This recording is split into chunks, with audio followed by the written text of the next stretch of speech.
When I saw that turn, I said, oh shit, put my foot on the brake, threw it in reverse. As I started to back up, he jumped out of the truck, immediately raising an AK-47 and started dumping rounds into my vehicle.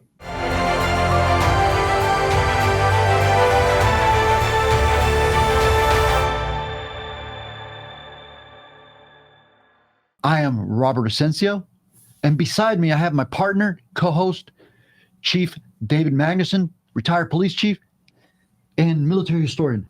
Today on Vets and Badges, we will introduce and discuss with Sergeant David Alercia, a police officer with the city of Slatington, Pennsylvania. He was involved in a shootout where an armed subject shot him as a result of fighting his arrest. Hi, David. How are you, sir? Good. How are you doing? Great, man. Great. David, on August 1st of the year 2020, you were involved in a shootout. Let's frame it up. Correct me if I'm wrong. There was a warrant for a subject, or there was a subject wanted for attempted murder, where he had gone to a convenience store and stolen some cigars, but in the process, shot at the attendant. You're working the beat. You're on patrol. You get a call about the subject at his house.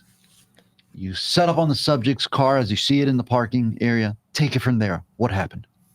Okay, so a little bit backtrack on that is July 31st, the gentleman went into Cigars International to get cigars. It was obviously the height of COVID at that point in time. He couldn't go in without a mask. So the clerk advised him, you can go outside, we'll wait, we'll give you the cigars outside and do the exchange. And he didn't like that. He swiped some cigars as he's walking out the store, turns around, shoots off 3 rounds at the clerk and patrons outside. Not striking or hitting anyone. He's wanted for attempted homicide at that point. After that, they get a possible address in where I work in the borough of Slatington in Lehigh County, Pennsylvania. During that time, my detective gets a phone call to check the address. It was not a confirmed address at that point. He sees the truck pulling away. He starts following it. During that time, he's following this pickup truck. He sees that it's weighed down and has all kinds of supplies in the bed of the truck. He loses sight of him prior to getting confirmation that they wanted to stop and hold him because the arrest warrant was not secured yet and what they wanted to do. In the interim of that, he contacts me, which I was working on that day as well. He asked me to respond up, which I did.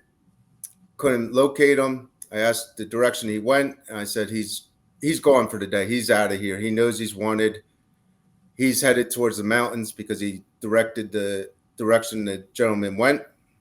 And even though that we knew he was gone and I figured he was never going to come back anytime soon, turns out that we did not locate him the rest of that day. However, when my relief came in for that night, I briefed the oncoming shift of what was going on. Unannounced to me, later that evening, he actually came back to his apartment. The on-duty shift at that point in time was trying to get the arrest warrant, the district that had the arrest warrant, to come up to our location and serve the arrest warrant.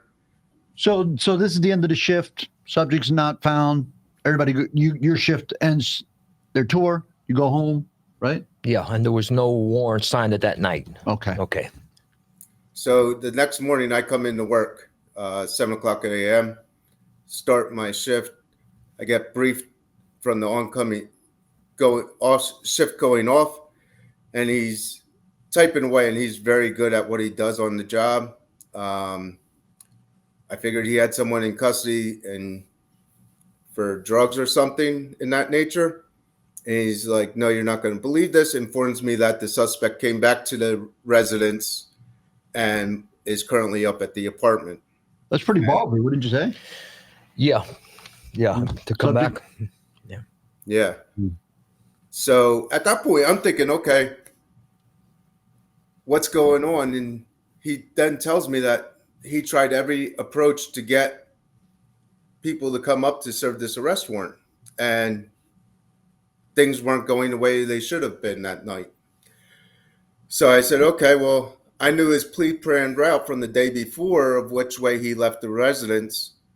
So I knew more than likely which way he would then go again.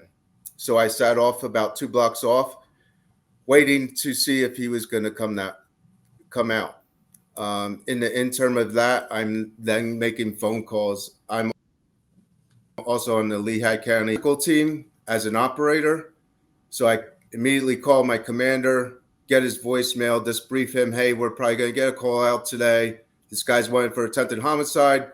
There's the potential information that we gathered that he's probably armed with an AK-47 along with other weapons. And I don't see this guy moving at all. And I initially went a block away from him to his apartment to go up to see if I could see the vehicle in the parking lot. And I couldn't see it. So then I called the off-going shift saying, hey, I don't see his truck there. He's like, no, it's actually still there. You can't see it from the off street. You actually have to go up the alley, which I didn't want to do because I didn't want to, if he was possibly looking out, that I would give my presence and he'd be on to us. So, brother, let me interrupt you here because you said something about operator. And for those people that don't speak the police lingo, operator is SWAT.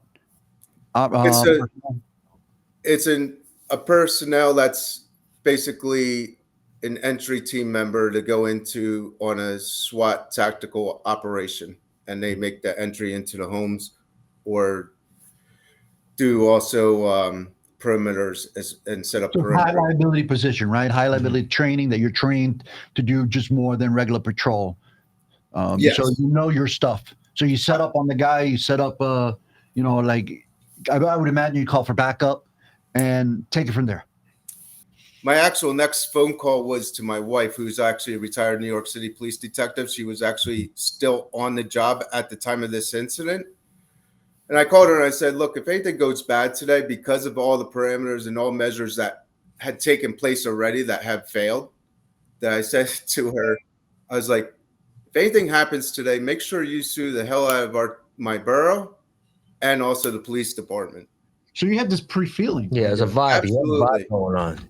And, that probably goes hand in hand with what you just said a minute ago, that the guy coming back after he did this, I mean, not a week later, the next morning, right? He's coming back to the place. Police be damned. He's going to show up there. He doesn't care. So you just got a feeling, you had a feeling that something's going to go on. Something's going to go on, just that vibe you had. And that's the feel I'm getting from what you're saying. Brother, I can't imagine what must have went through your mind to call your wife. Man, I'm intrigued. Tell us more. Okay, so at that point, like I said, I didn't see the truck yet. I was like, well, I got to go up the alley to see if it's there. So I drive up the alley, notice that the truck is still in its parking lot. So I knew he was still in the apartment.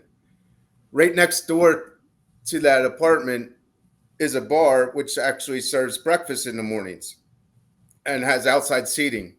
So the bar was actually packed in because it was a beautiful sunny day and everybody was there for breakfast sitting outside. When I went up the alleyway, I know this location very well. And I saw that there's patrons outside, and also there was no good tactical way to approach this residence without him seeing us first, because he had high ground on us, along with the fact that there was no cover to approach this apartment complex as well. That's a tactical nightmare. Yes, it is. And it was. But he had it figured out from the get-go. Yeah, you did. He had it figured out from the get-go. This is what's going to happen, setting up the stage, planning ahead. That's a sign of a good cop. Oh, yeah. Good street cop. Yeah. Sharp, tactical street cop. Yes. Well, thank you so much for that.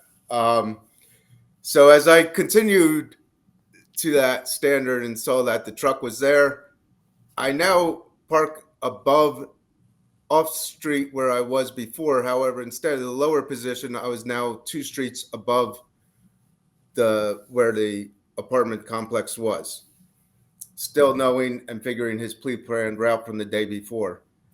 I then immediately contacted my chief of police. advised him what was going on. He was kind of already up to speed in some sport type, knowing that they tried to contact him the night before of everything going on.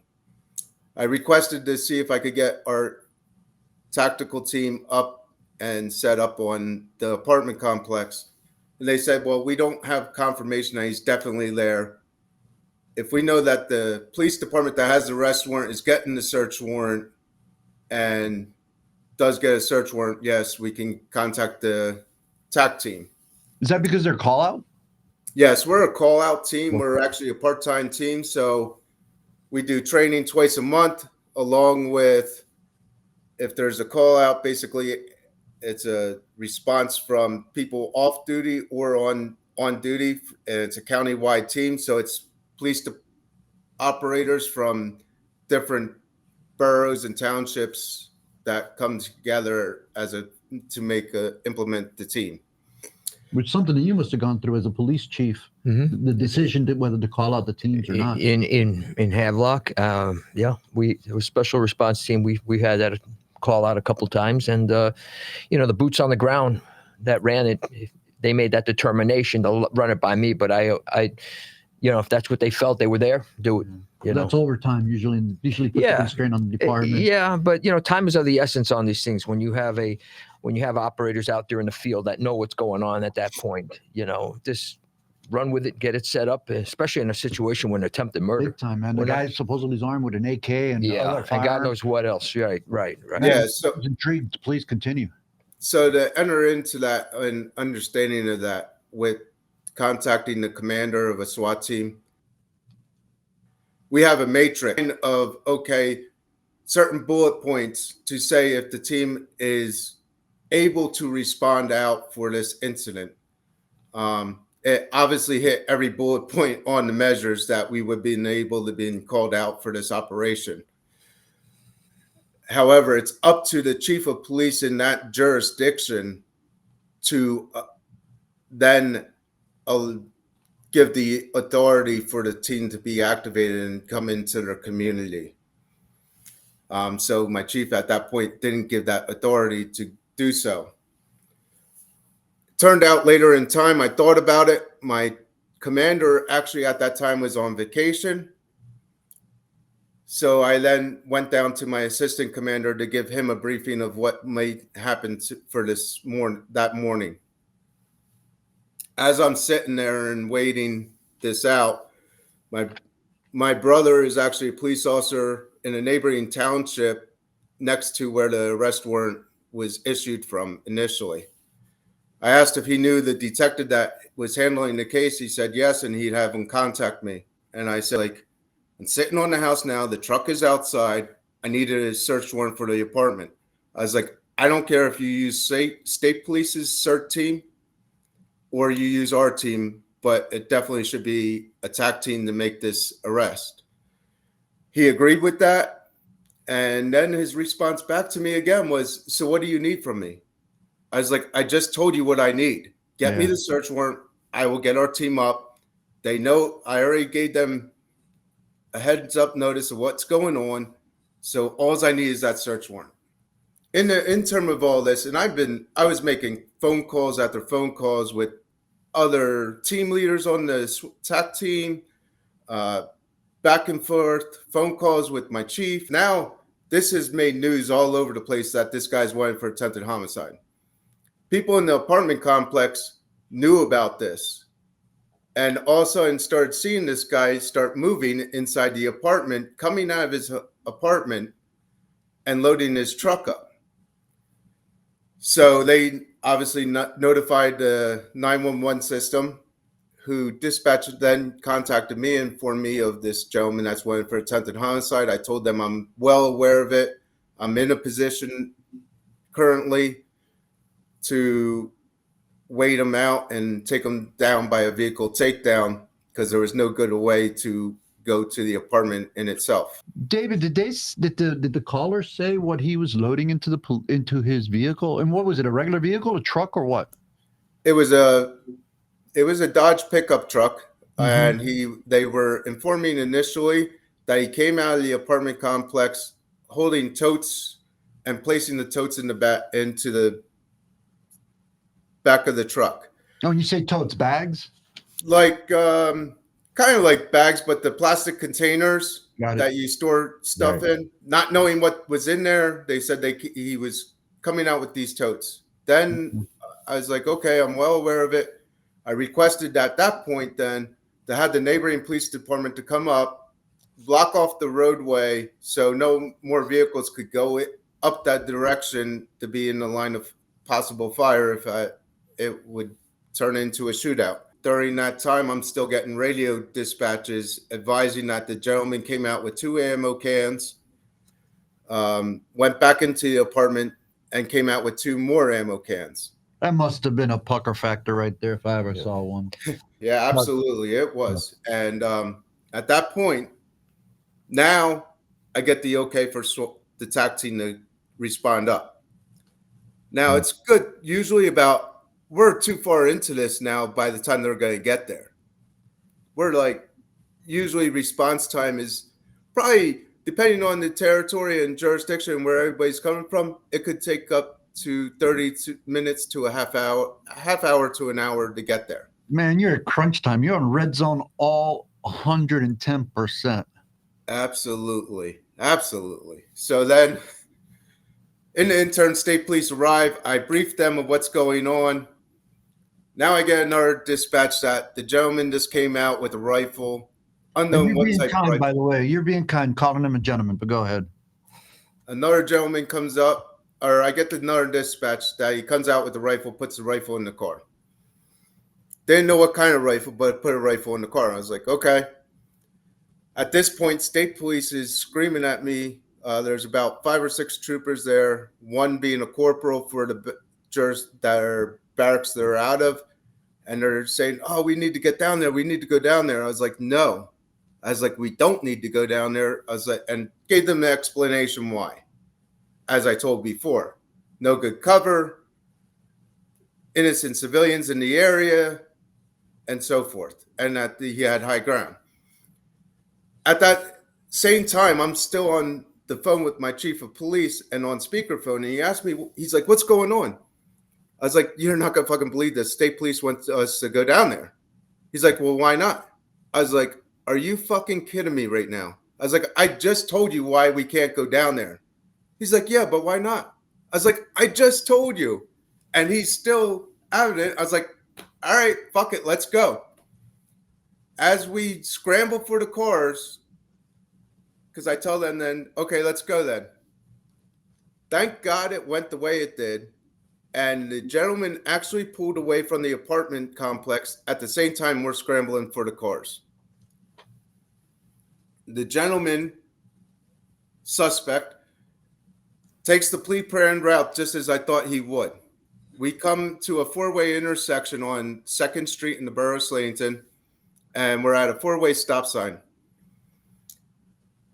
I'm head to head with him. He's looking at me, I'm looking at him.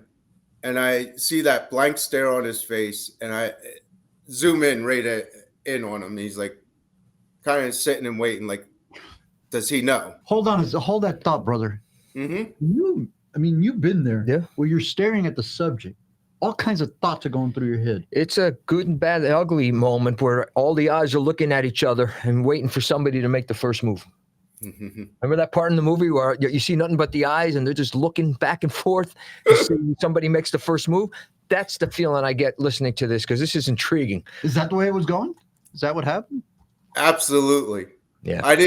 I kind of figured what he wanted to do, and I didn't know if he knew yet that I knew who he was and what was about to happen or not. And that's what's going through his mind. And tactically in the car, you must be like setting up, like if you already have the preset notion of, planning out the travel plan, the travel route, mm-hmm. being one step ahead of that guy, you got to be in your car thinking, I am going to be setting up for this possible shooting encounter. Am I right? Absolutely. Yes, I am. Please go on, man. As being an operator, I had my tactical weapon with me, which is an M4 that's semi-auto, full auto. Do I ever shoot on full auto? No. but we practice it, obviously. At that point in time, at this time, we're at this four-way intersection and doing this stalemate. Another car comes up the street and literally parks right next to where this truck is. As this car parks, I'm like, oh my God, please don't let anything happen right now, right here, because of this person that just parked. As that car parks, a male gets out of the front driver's seat and gets his two kids out of the back seat of the car. No difference of age in between 3 and 5 years of age. And they approached their house to go into their home. So at that point, I knew this suspect wanted to get out of here and hit the main street to get to the highway. So I turned my turn signal on to make a left to push him the opposite direction, hoping that would make the change for him. And I waited him out. He made that turn the way I wanted to direct him towards, and he made a left turn. So I started to follow him a little bit, obviously giving him his space. The first stop sign he came to, the next intersection, he did a California stop, meaning he didn't come to a complete stop, but made an attempt to stop at that stop sign. At that point, okay, I kind of figured he knows what's up. He knows I'm on him. He made the right turn at that stop sign. The second stop sign, he actually wound up speeding up and going right through the stop sign. At that point, I determined that I can't get him because if so, it was going to be a high-speed pursuit. So I informed dispatch that I was going to be making the attempt to stop. And at that point, I turned my lights on and siren. He drove all the way onto the left side of the roadway. The next intersection he came up to, he made an evasive turn and put his truck diagonal in the middle of the intersection to make his truck as cover for himself. With that, when I saw that turn, I said, oh shit, put my foot on the brake, threw it in reverse. As I started to back up, he jumped out of the truck, immediately raising an AK-47 and started dumping rounds into my vehicle. I put my foot on the brake. My rifle was already set and ready to go. I already had it in condition 1, which means there was a round in the chamber and ready to fire. I came up with my foot on the brake, still in gear, and started engaging through my windshield onto the suspect as he's returning fire on and giving fire on to me. During this time frame, state police now are tailed behind me, and they stop directly behind me off to a little bit off of my side. But they couldn't get around me because it's a small, narrow roadway, and they couldn't get around me. Yeah, and you were between the subject and them, right? I'm sorry? You were between the subject and the officers, right? The state police. So yes, sir. You were literally in the line of fire. Yes. How do you like that? Listen, this is this whole setup. I mean, Dave had it right from the get-go. I mean, he knew what this guy was going to do. He was able to call the shot of how this is going to play out. What he didn't call for, I'm sure, was that this guy's going to come up there and start firing on him with an AK-47. But he put himself in the best position he could to win this. Yeah, that probably made the difference between officer survival and non-survival. Yeah. Prior to this all going down, I actually put EMS, requested them to stand by at a certain location, and also put medevac or medic flight on standby in case something did turn ugly. So in the interim of all this with the shootout, I'm getting heavy gunfire laid down on my patrol car. As I'm engaging through there, I'm trying to create big enough hole through my windshield to have direct line of fire, knowing that I needed direct line of fire out of my windshield, because if not, the rounds would deflect and so forth. As I'm getting this heavy gunfire, I was like, okay, I need to get out of the car. I went to get out of the car. My sling gets caught up inside the car. Quick shut my door back and untangled where my sling was hung up on. And I then exited my patrol car. At the same time, the guy's firing at you, right? Yes, sir. So as I moved to my left to get cover behind a parked car, as I'm returning fire still, I paused for a second and see my patrol car out of my peripheral vision rolling back. And I literally stopped for a minute. I kind of laughed and said, "Oh, fuck." Well, the car hits the state trooper's car behind me. Oh, I was like, okay, time to go back to work. And I snapped to and started to re-engage on the suspect. Have they engaged at all? They did not yet. That was the surprising part, because when we did a debrief of this incident, they're like, "Oh, we couldn't return fire yet because you backed into our patrol car." I was like, "I didn't back into your patrol car. My car rolled back. I was already out of the car in the gunfight." They're like, "Oh, no. Well, there was in-car camera from their patrol cruiser that showed directly how it went, is how I initially. That it was after the fact that I exited my patrol car, and I'm halfway through the gunfight at this point till they get into the gunfight." So, Dave, are you in the middle of the street firing at this guy? Yep. Or are you behind cover? You're uncovered? I have partial cover behind a parked car initially. But at some point I said, okay, he initially pied out from his, meaning he backed off his truck to get a better advantage on me initially, to get better shot on me, basically. Mm-hmm. And as I was returning fire, he then moved back towards his truck to get cover. And I didn't have any type of angle on him anymore. So I was like, all right, well, I need to advance on him. So I started to tactically advance towards him, meaning I was walking and still engaging when I could, as long as I had the opportunity to. With that, I'm still getting gunfire coming at me. I feel 2 rounds that went right by the side of my head, that struck a parked car. I was like, as I said, state police now are engaging. I was like, what am I going to do here? Because I don't have a good enough shot right now. This isn't working so well. I was like, you know what? I'm going to go and I'm going to flank him the best I can. And I was like, looked around. I was like, okay, I'm going to retreat, go through this gate by the house adjacent to my left, and I'll go around the house and then I'll flank him on the side. So I go back. This house, unfortunately, had a 6-foot privacy fence taking the rear perimeter of the home.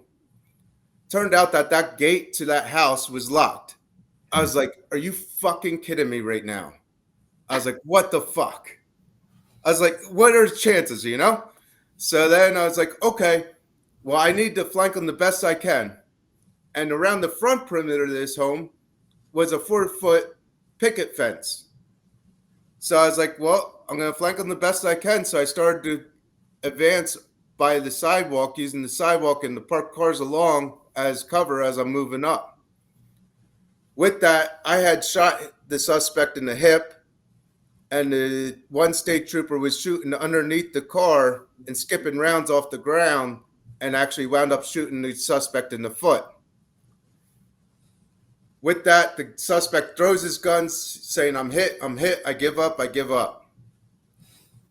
I have another trooper that now is running up from way behind the gunfight in itself, because he was quite a few cars back from us.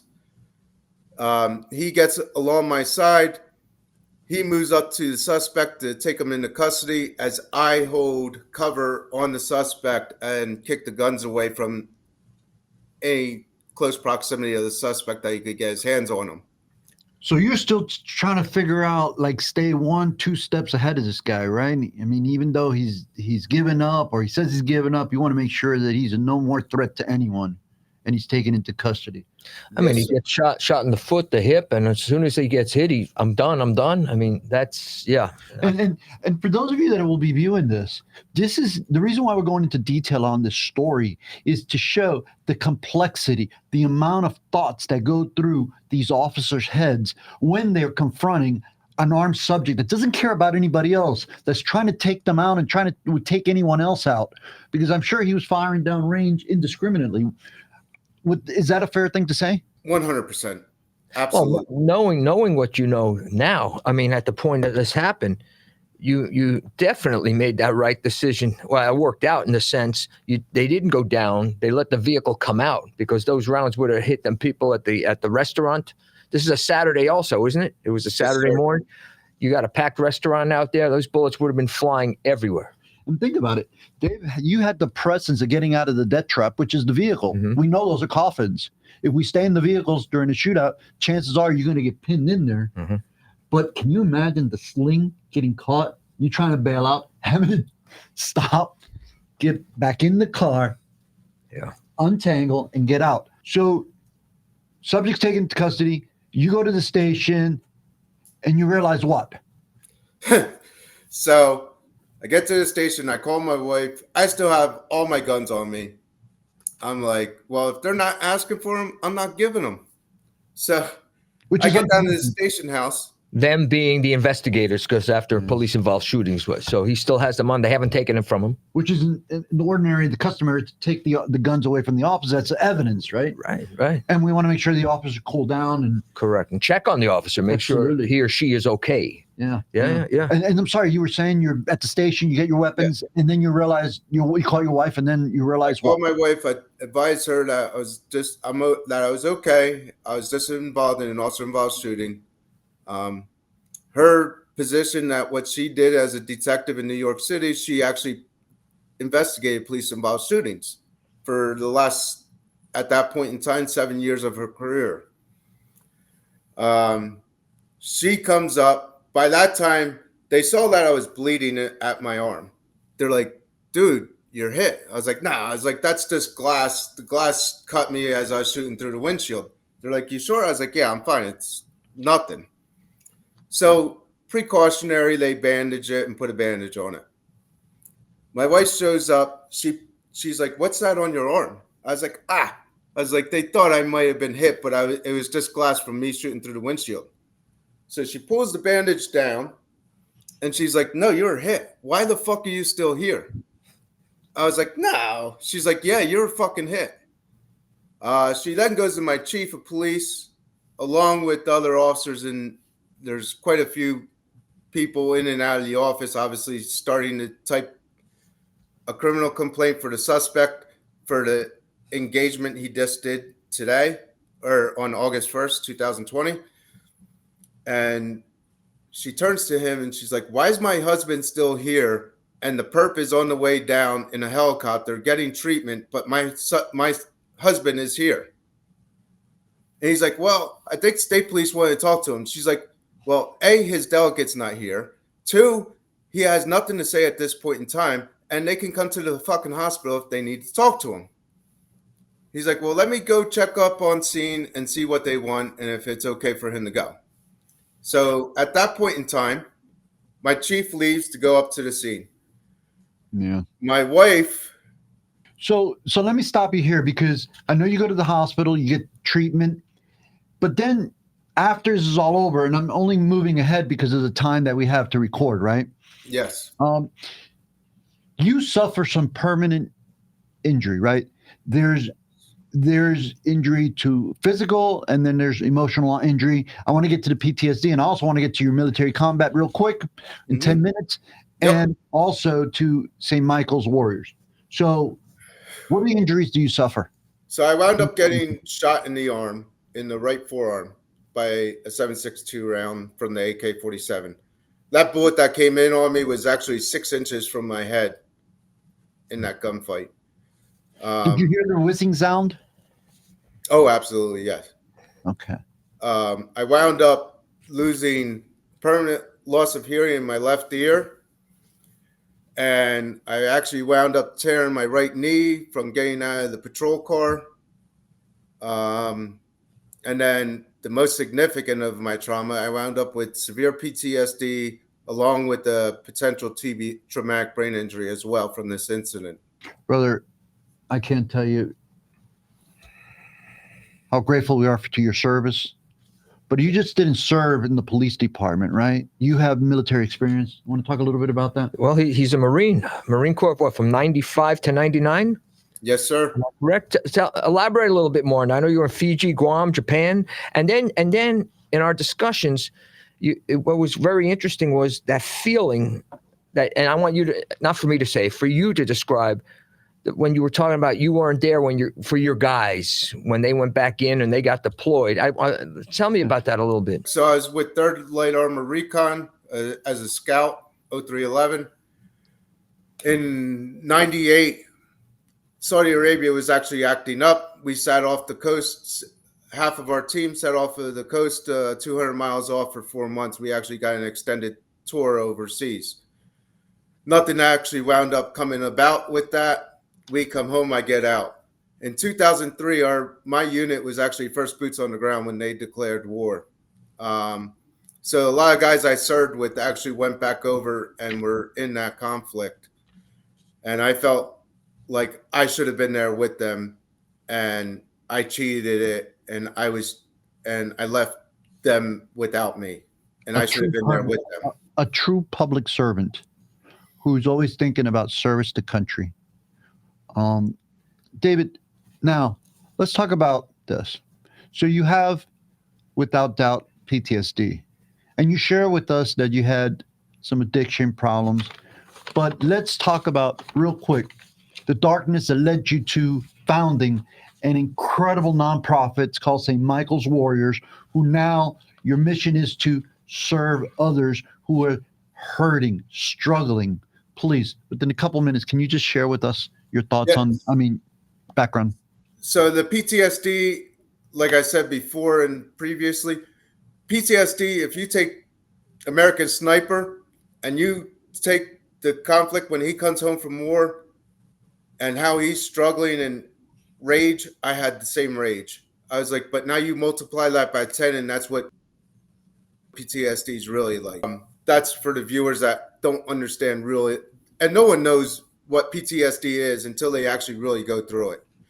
And during that time frame, in my treatment, I went to several treatment locations. I actually went to inpatient treatment for a first responder military program. Everybody had the same story, that we're in and out, revolving door of first responders and military personnel getting the assistance they needed. But everybody had the same story. They didn't know where to turn, how to get the help they needed.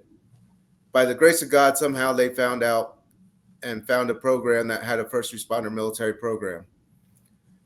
And it was the same thing for me. I didn't know where to turn. My wife was my advocate. She actually did all the research trying to find treatment for me. My outpatient treatment, the psychologist along with my wife figured I really needed that help more deep and get me inpatient treatment. After I continued, and I still continue to this day, to get treatment for my PTSD, it was learned that I wanted to start an organization that we can advocate and direct people to where they can get help and how they can get the help. And we vet the locations that we provide information to where they could go for the assistance they need. And then we started the organization once I was actually in a better place. It wasn't until 2 years after that we actually founded the organization. And basically, we're an advocacy center where we can let them know where they can get help, how to get help, and what to expect while they get the assistance they need, along with their family members, because sometimes the family members either may go through secondary trauma, or that we can assist them, or we can also assist them in letting them know what it's going to be like and what's going on with them at these locations while they're getting their treatment, and what they're going to be like when they come home to their family, because the person is getting their treatment, but there's nothing for that family member to understand what they're going to be like when they come home. And it's going to be a little different and change for them. So we're there for them and support them in every way, in any way we can. Outstanding. If somebody wanted to get a hold of you that's in your area, how can they get a hold of you? Well, we're actually countrywide, and we'll assist anyone anywhere in any state of the U.S. or abroad. And they can either go to stmichaelswarriors.org, and they can go to our webpage. There's a phone contacts. There's an information center where it tells each and every board member on the board of who we are. Just about every one of us are either a combat vet or a police officer or both. So that's the best way they can get in touch with us, and we can direct them in getting assistance that they need for either alcohol, substance abuse, or mental illness, such as PTSD. David, any last thoughts here? Yeah. June is PTSD Awareness Month. I would submit to you, though, so are the other 11 months in the year. It's every day of the year to be 100%. aware. And it's people like you, David, heroes that have gone through it, and you come out on the other side helping. You said something to me earlier with a similar incident of somebody else, and sort of what we discussed in a text. It didn't end well for that person. The difference with you is you got the help and you were able to. Now you're paying it forward and helping others, and that to me is a full salute. And one other thing I would add to that, and my long-term goal, it won't happen for 10, 20 years probably, if sooner better. I did talk to Frank Siller with Tunnel of Towers on 4 separate occasions. Love what they do for the program. Love what they do for them fallen officers and fallen military personnel. There's usually a life insurance policy, though, out for them if they're killed in action or line of duty. So I want to do the same thing Frank does, but on a different level. For that first responder or military personnel that gets killed, takes their own life. Now we're there to prevent it. But so happens that person does commit suicide because of the trauma that they've seen in the line of duty. That life insurance policy is no longer there for them, and they're left with nothing except a fucking coffin and a burial ground for their loved one. So what I want to do is do the same as Frank does, but on a level for the ones that don't make it and take it by their own hands because of what they saw and what they had to go through. Hoorah. No, admirable. We can't thank you enough. As veterans, as retired police officers, fellow Americans, we just can't thank you enough. Look, we've come to the end of this show, but I want to make sure we continue the conversation. I want to make sure that we feature more about what you're doing in St. Michael's Warriors on betsandbadges.com, our new website, also on our new YouTube channel. We want to stay engaged. But for now, we're going to have to say goodbye. Don't hang up yet. For our viewers, thank you. For the community news team, the Miller brothers, Michael, Grant Miller. We can't thank you enough. Our producer behind the scene, Rachel Brummage, always there for us. You're the best. To my co-host and to you, our guest.